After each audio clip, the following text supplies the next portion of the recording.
Ganda dito sa ano, sa hapon. Kaya sa umaga. Yung tintada ng init, tama lang. Tapos makikita mo yung ano, medyo may hamog na konti. Ganda tingnan ito. Flat na yung kulay eh. Mga trip eh yun.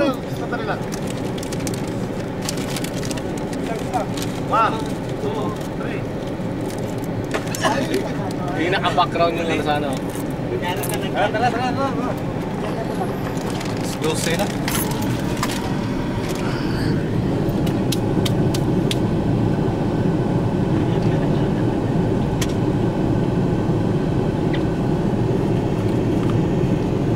Ay pa magpaawat. La! Talaga to si Dante. Vertical.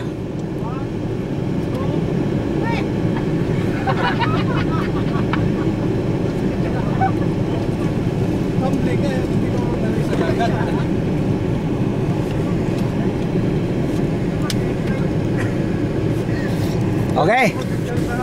Oh, larga. Sakit tuhod. Pwede dito tayo mag-camping oh. Parang pwede tayo dito mag-camping. Mag-camping. Sarap nila sa ano, sa hapon. Alam, mas maganda view dito o doon sa kabila? Dito? Kasi lubog ng araw dyan eh, sikat dito eh.